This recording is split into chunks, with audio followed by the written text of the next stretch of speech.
In a country that claims to be a beacon of justice and equality, the harsh reality sometimes reveals a different side. A place where rights are protected and sought after, but are measured by skin color and social status. This is the familiar road leading into the Clay Street neighborhood of Newark, New Jersey, a vibrant, multi-ethnic community, but one that often faces economic and social challenges.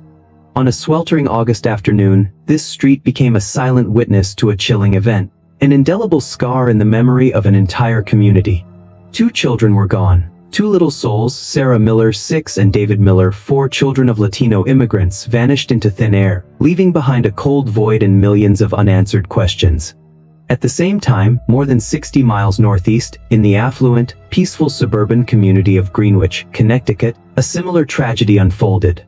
Eric Jensen, 7, and Chloe Jensen, 5, 2 white children with blonde hair and blue eyes, also disappeared from their home under suspicious circumstances. The same pain, the same horror, but 2 completely different responses from the system, and the media began to reveal themselves. Why was Sarah and David's cry for help in Newark drowned out by silence, while Eric and Chloe's in Greenwich made national headlines?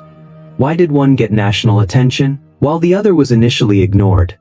These are more than 2 isolated missing persons cases. They are a chilling test of justice, an indictment of the racism that simmers at the heart of American society. We will uncover the deadly failures of the police, the prejudice that blinds law enforcement, and the specter of a killer who exploits those same vulnerabilities to wreak terror. Can justice ever be served when the truth is obscured by indifference and hatred? Join us as we explore one of the most haunting cases, where anger and fear collide to reveal a horrifying truth about the cost of injustice. A story that gets darker the deeper you delve, and you will find yourself caught between a vortex of suspense and an uncontrollable rage. It was noon on August 15, 2024, a stiflingly hot summer day in Newark, New Jersey. The sun was scorching the old brick streets and the houses were close together.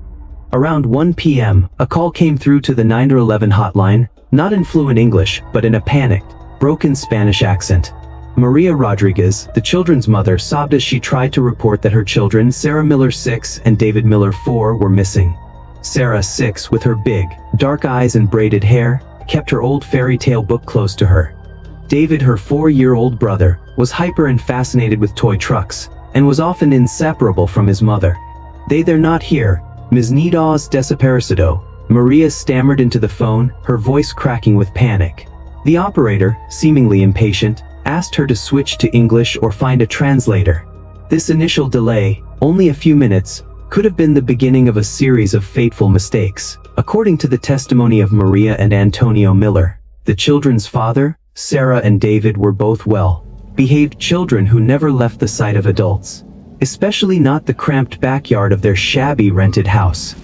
This detail should have been an alarm bell, but it seemed to have been drowned out by invisible barriers and ingrained apathy. When the Newark Police Department, NPD patrol cars finally arrived at the rundown rental house on Clay Street, the mood was even more somber. What should have been a peaceful immigrant family home was now a scene of carnage.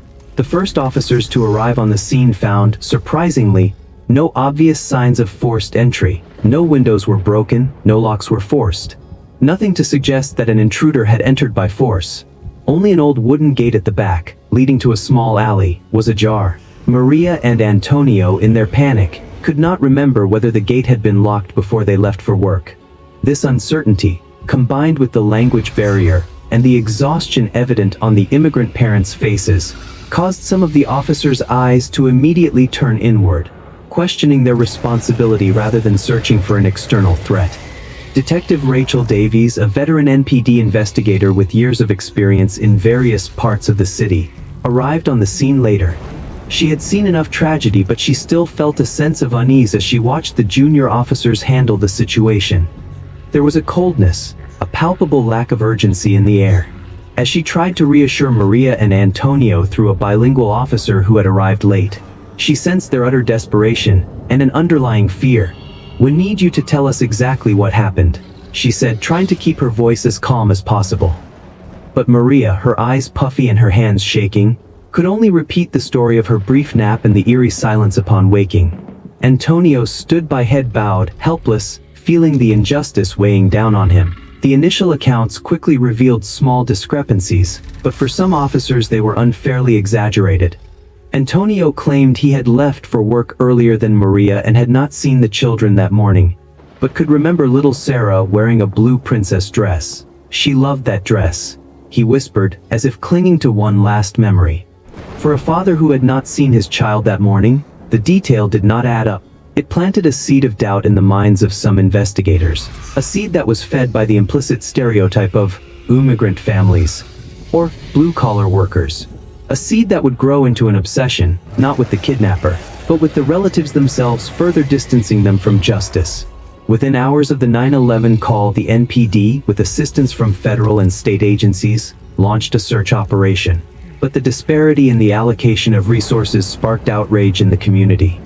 While the case of Sarah and David Miller in Newark received a token response, at the same time, dozens of miles to the northeast in suburban Greenwich, Connecticut, another missing persons case was receiving national attention, exploding across every media outlet. Eric Jensen 7 and Chloe Jensen 5, two white children with blonde hair and blue eyes, had also disappeared from their home under suspicious circumstances. The case of Eric and Chloe Jensen triggered an immediate Amber Alert, blaring on every national radio and television station. Thousands of reporters descended on Greenwich, helicopters circled the skies, and hundreds of police officers and professional search teams were mobilized on an unprecedented scale.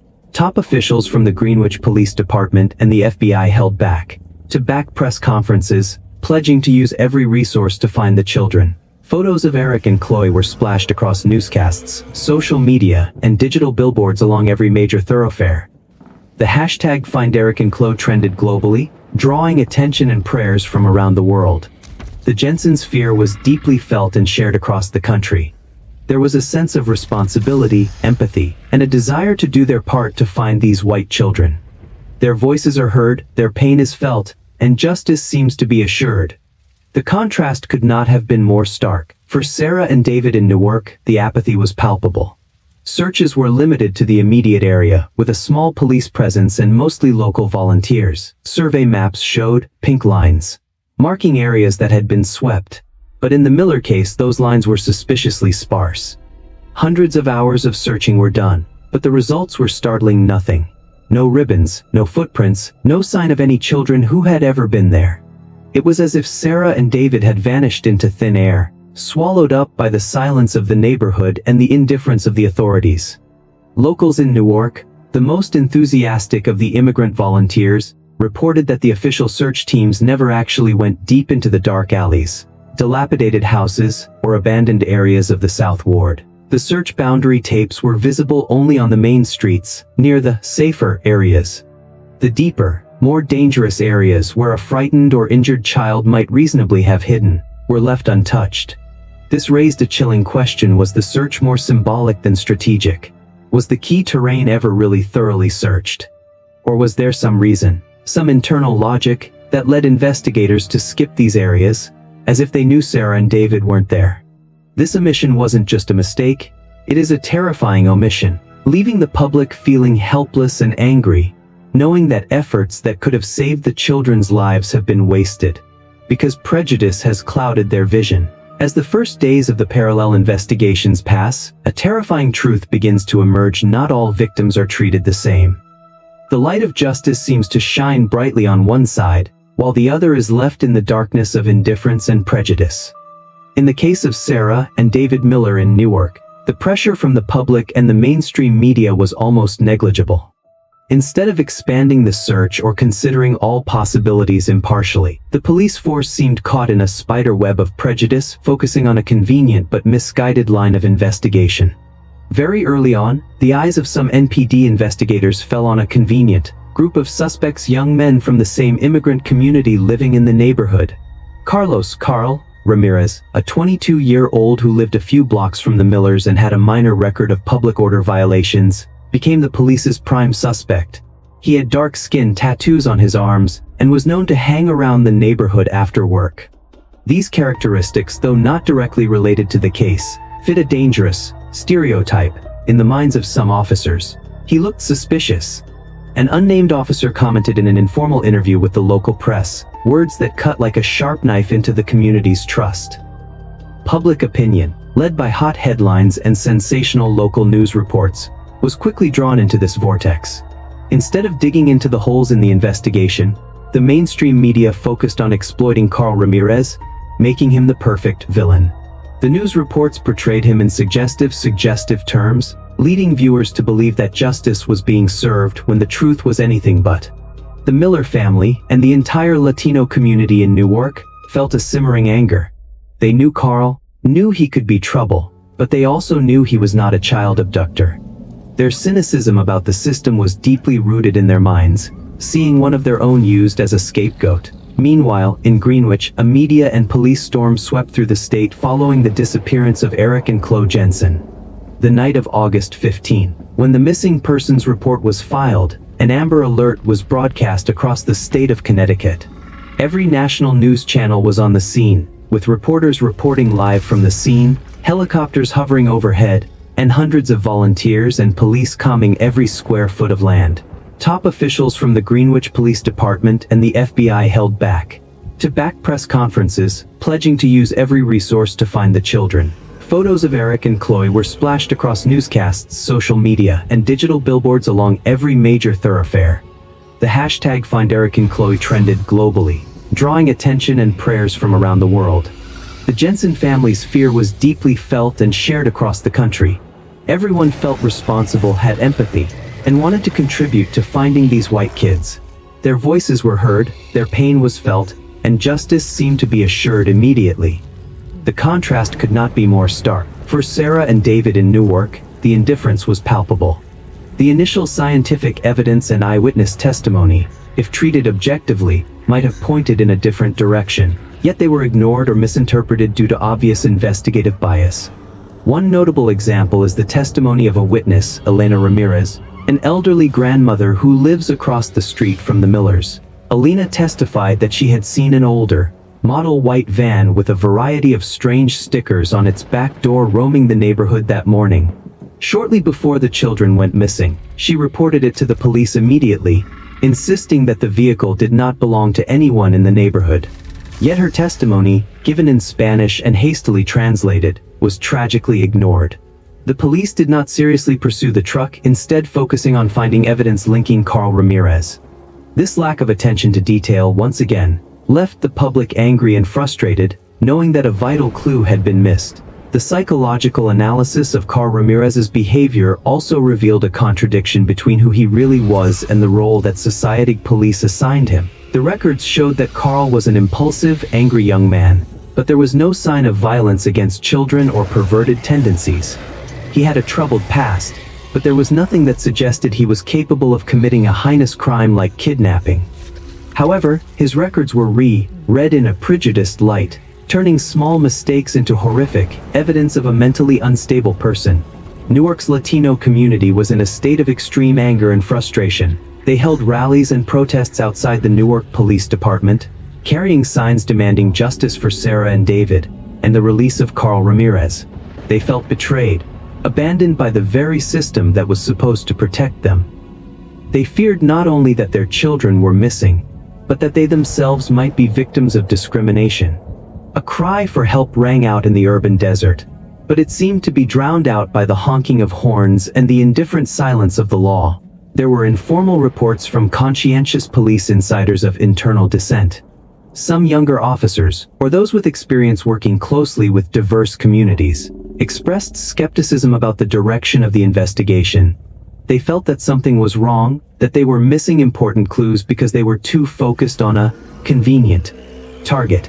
But their voices were drowned out by the rigidity of their superiors, and by the invisible but powerful outside pressure, perhaps coming from powerful sources who did not want the case to be complicated by racial factors. This indifference not only affected the case, but also had a profound impact on the community's psyche. Fear and distrust of the police grew. Parents were afraid to report even minor incidents for fear of being blamed or being treated unfairly. An invisible wall of suspicion and resentment was built between the community and law enforcement, allowing the real perpetrator to hide in the shadows, laugh at the system's failures, and continue to spread terror.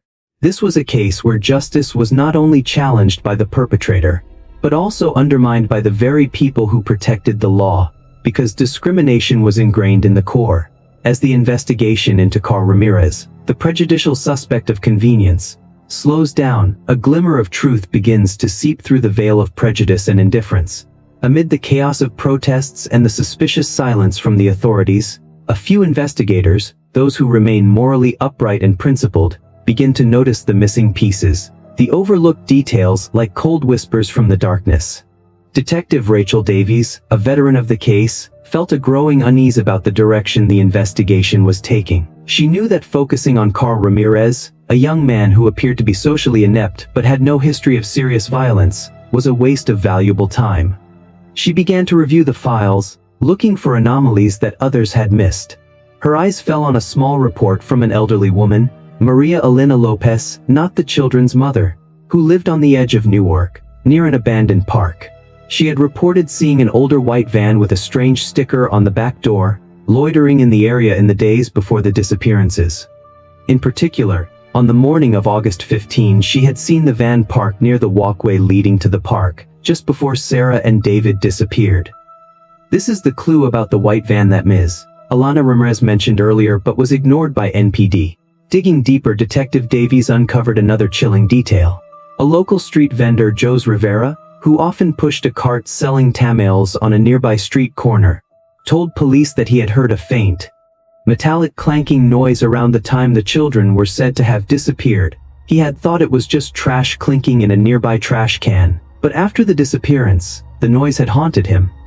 It wasn't a scream or a struggle, just a tiny, almost insignificant sound, but it had an eerie, chilling quality to it.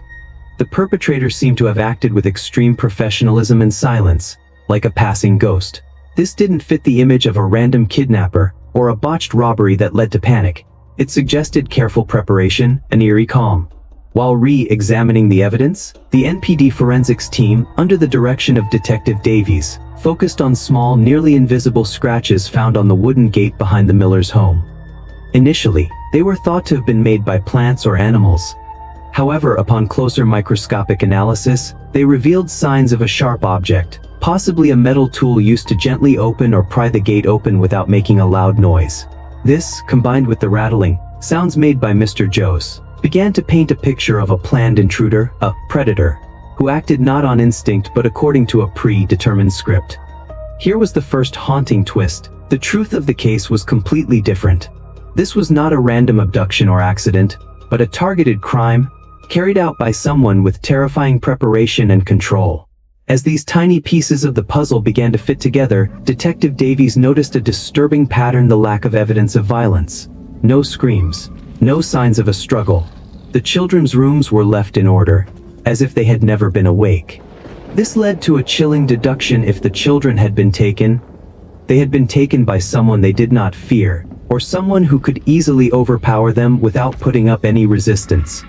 This opened the door to a psychological analysis of the behavior of a potential perpetrator. This could be a psychopath, someone who was able to present a normal face to society, but who was hiding a twisted soul.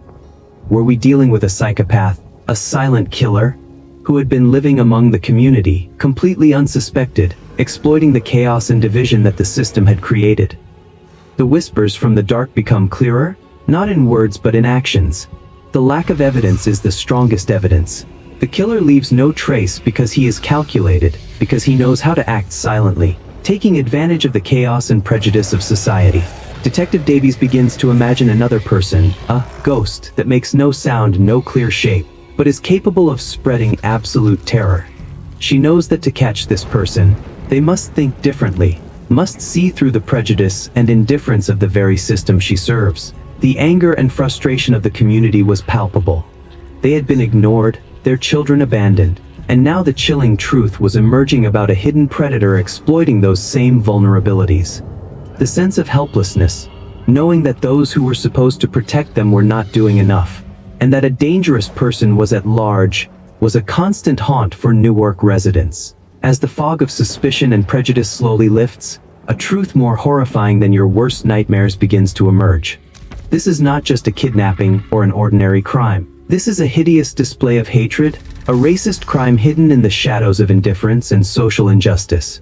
Detective Rachel Davies, after days of relentless work, found a disturbing match. The white older model van with the strange decals that witnesses had described had finally been located. It belonged to a man named Fritz Albright, 50, who lived in a posh suburb of Greenwich, Connecticut, a stark contrast to the poverty of Newark. Fritz Albright was an early retired electrical engineer who had lived a seemingly exemplary life, regularly participated in community activities, and was well respected by his neighbors. He was a soft-spoken, white man, and no one had ever suspected that someone like him harbored such a twisted soul. The initial twist had been revealed: the killer was an unlikely person, someone above the curve, someone who would have been protected by his status and the color of his skin. As investigators dug deeper into Fritz Albright, they discovered a horrifying truth. Hidden behind a false wall in the basement of his home was a secret room stocked with surveillance equipment, detailed maps of Newark and other heavily immigrant neighborhoods, and a wealth of white supremacist literature. He had been monitoring those neighborhoods for months, studying the habits of immigrant families, especially those with young children. He viewed these communities as unclean, threat to white civilization, a perverted ideology fostered by anonymous online extremist groups. The scientific evidence began to reveal the true face of the crime. Careful forensic analysis found tiny blue and pink fibers, matching the clothes Sarah and David had worn the day they disappeared, stuck in the door of Albright's truck. And a tiny DNA sample, found under David's fingernails. A trace of a desperate struggle, however small, matched Albright's profile in a national database from a minor public order incident years earlier. It was irrefutable evidence, a biomarker of horror, that might have been caught sooner if not for bias in the handling of the case. Witness testimony, previously ignored or not properly listened to by the police, was now invaluable. Elena Ramirez, the elderly woman who had seen the white van, was re-interviewed. With the encouragement of Detective Davies, she went into more detail about how Albright frequently stopped near the park, sometimes pretending to repair the vehicle, sometimes simply observing. Another witness, a 12-year-old boy named Meadow Rodriguez, who regularly played soccer at the abandoned park, gave a chilling account. A few weeks before the disappearance, he had seen Albright approach Sarah and David as they played near the footpath. He had offered them candy, spoken to them in broken Spanish, and tried to entice them to come closer to his van. Matteo became alarmed and pulled the two children away, but he was too scared to tell anyone. The boy's fear, a fear born of being an immigrant in a neighborhood neglected by the police, kept him silent. Now, his voice, belatedly, has become a living testimony to the perversion of the perpetrator, a testimony to the injustice that runs deep. Fritz Albright's analysis of his criminal behavior paints a chilling picture of a psychopath. On the surface, he was a model citizen, a decent neighbor, a respectable member of the wealthy white community. But on the inside, he was a monster driven by racial hatred and a perverted belief that he was purifying society. He was not insane in the conventional sense. He was calculating, cold, and able to conceal his true nature perfectly. He displayed terrifying control over himself, committing his crimes silently, without leaving any obvious traces of violence, like a professional predator. This explains why the initial crime scene showed no signs of a struggle. Albright had subdued Sarah and David in some sophisticated way, perhaps with sweet talk or surprise, before taking them away quickly and quietly. He didn't want to make any noise, didn't want to attract attention. That silence was his signature. The horror factor was raised to a new level when investigators found a hidden diary of Albright's. In it, he recorded in detail his surveillance plans, his sick thoughts about racial pollution, and his achievements. He also described how he cleaned each area, each seed of impurity, along with secret photos of immigrant families. Those pages were more than evidence, they were a horrifying confession, revealing a deeply twisted soul, one who targeted innocent children because of their skin color, because of their origin. The cold, meticulous lines describing his actions made the reader shudder, haunted by the cruelty hidden behind his normal appearance. Anger and horror spread like wildfire. The Newark community, and indeed the entire country, exploded in outrage as the true nature of the crime was revealed. This was no ordinary disappearance. This was a hate crime, a direct challenge to society's core values. Frustration that the system had been slow, that it had ignored the early cries for help, that it had allowed someone like Fritz Albright to roam free in the shadow of prejudice, now morphed into a rage demanding justice, not just for Sarah and David, but for all the other forgotten victims who had paid the price because of the color of their skin. As the true nature of the crime is revealed, a horrific crime fueled by racist hatred, the focus inevitably turns to the flaws in the legal system itself. How could someone like Frederick Albright have operated in the shadows for so long? Why were the family's initial cries for help ignored? This is not just the story of a twisted killer, but also an indictment of systemic injustice, where justice is delayed and buried under the mud of prejudice and indifference. The police inaction in the early hours after Sarah and David Miller disappeared has become an indelible stain. The initial 911 call, made in Spanish by a distraught mother, was not treated with the urgency it should have been. Instead of a rapid response team and a bilingual officer, the process was slow and cumbersome. The prime time to search for missing children, the first 48 hours, was wasted. The failure to issue an Amber Alert immediately, even though the case met the criteria, was a fatal mistake. It deprived millions of public eyes of a valuable opportunity to search for Albright's white van or identify him earlier. It was a clear example of the unequal distribution of resources, a problem that is acute in minority communities. The neglect was also evident in the protection of the crime scene. When the first officers arrived, the area around the house was not properly cordoned off. Neighbors and friends, in their efforts to help, inadvertently disturbed the scene, damaging or destroying important forensic evidence that could have linked Albright to the case earlier. Although Detective Davies attempted to correct this mistake later, it was too late to fully restore the integrity of the scene. Language and cultural barriers played a pernicious role in hampering the investigation. The Miller family, with limited English, struggled to fully convey their fears and important details. Their statements, such as Alina Ramirez seeing a white van or Jose Rivera hearing a clicking sound, were initially dismissed or not taken seriously by officers inexperienced in working with immigrant communities. The community's distrust of the police, stemming from a long history of discrimination and unfairness, also made many potential witnesses reluctant to speak up. They feared being labeled a suspect, deported, or simply ignored. This silence again was the price of prejudice. The investigation was seriously misdirected by focusing on Carl Ramirez, a young Latino with a low profile. This not only wasted resources, but also reinforced racial stereotypes. Instead of following up on real leads, the police followed a convenient script that turned Carl into a scapegoat in the eyes of the public. Although Carl was later exonerated, the scars of his wrongful conviction remain, a painful reminder of how bias can distort justice. The delay in classifying the case as a criminal case was also a fatal flaw. For weeks, Sarah and David's case was treated as a routine missing persons case, despite signs that something more sinister had occurred.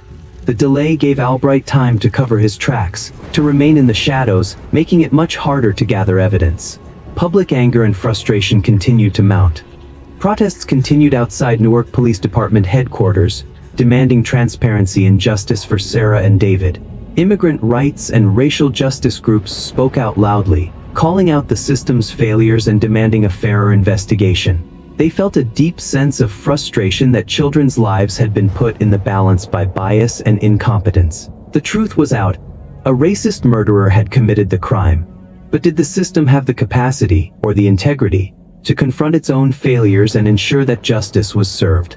This was a haunting question, not just for the Miller family, but for all Americans who followed the case. As the curtain is lifted on Frederick Albright's hate crimes, the fate of Sarah and David Miller remains a big question mark, a lingering obsession not only for the family but for the entire community. However, in the darkness of the unsolved mystery, another chilling twist begins to unfold, turning all speculation upside down and exposing the terrifying nature of the perpetrator's multiple personalities, along with the ultimate weakness of the system. Detective Rachel Davies, despite having caught Albright, still felt that something was wrong. The investigation had been too easy after he had been identified. Details such as Albright's constant loitering around the neighborhood, the way he concealed his secret room, and his use of subtle signs to lure children in, all suggested a chillingly meticulous preparation. But one question haunted Davies: why did he leave such small but traceable traces? Could someone as cold and calculating as him be so careless? Detective Davies couldn't sleep that night. She returned to the file room, reviewing every piece of evidence, every testimony, every detail. She stopped at the Tamil seller Jose Rivera's account of the rattling of metal. And then she remembered a small detail overlooked in Frederick Albright's personal file. He had been an amateur watchmaker, known for his meticulousness and passion for intricate metalwork. A chilling thought flashed through Davies's mind. He wasn't being reckless. He wanted to be found. He wanted his message exposed. The final, most chilling twist is the true nature of Fritz Albright. He was not just a racist. Further psychological analysis, along with new evidence from interviews with people who knew him, revealed that Albright suffered from severe dissociative identity disorder, DD, a rare but extremely dangerous form of psychosis. He had another personality, a dark passenger, whom he called the architect. This personality was the real mastermind of the case, someone who not only wanted to cleanse the community but also wanted to prove his superiority by committing a perfect crime, leaving no trace, and then, in a sophisticated way, revealing the smallest clues, enough for common predators, like the police to find. The architect wanted recognition, wanted the whole world to be horrified by his work. He didn't just kidnap Sarah and David, he manipulated the entire investigation, playing with law enforcement, exposing their own hidden prejudices. This split personality wasn't discovered early on because the Frederick Albright persona was so perfect, so normal, completely hiding the monster inside. It was a psychological horror twist, making the audience realize that evil can be lurking right next to us in a perfect form. The fate of Sarah and David Miller, tragic as it was, revealed the full truth about hate crimes and systemic negligence. Acting on clues left by the architect, the police found an old, forgotten bunker under an abandoned house a few miles from Miller Street. Inside, Sarah and David were found dead. They had been held in the worst conditions, and their deaths were a heartbreaking result of neglect. Autopsies revealed that they had died from malnutrition and shock, not direct violence. This detail added to the anger and frustration. The children had not died from murder, but from neglect, forgotten in the police delays and racism that paralyzed the investigation. Even their deaths were an indictment of society. The case of Sarah and David Miller is more than just a personal tragedy. It is a mirror of the flaws and failures of our justice system. From the delays in initial response, to the bias in the investigation, to the disregard of witnesses and evidence due to language barriers and racial bias. The underlying message of the story is painfully clear. The justice system fails to protect children, especially those from minority communities, when fairness is ignored. The public's anger and helplessness still smolders, haunted by the question, how many more Sarahs and Davids are being lost in the darkness of prejudice? The frustration of not being able to help innocent children, because of the system's delays, will haunt us forever. We have followed the journey of Sarah and David Miller in their quest for justice. We have witnessed the failure of a family, the failure of a system, and the perversion of a perpetrator. Our story does not end with a redemption arc or an easy answer. Instead, it ends with a call to action. A call to listen to the voices that have been ignored, to tear down the barriers of prejudice, and to demand a justice system that is truly fair to all, regardless of skin color or background. Sarah and David are gone, but their story will forever be a haunting echo, a chilling reminder that darkness not only exists in the hearts of evil, but can also cloud the institutions we trust. Let this echo of buried innocence and justice spur us to action, so that no other child has to pay the price for the world's indifference. Who is the real evil, the one who exploits the vulnerabilities of the system to wreak terror, or the system that enables him?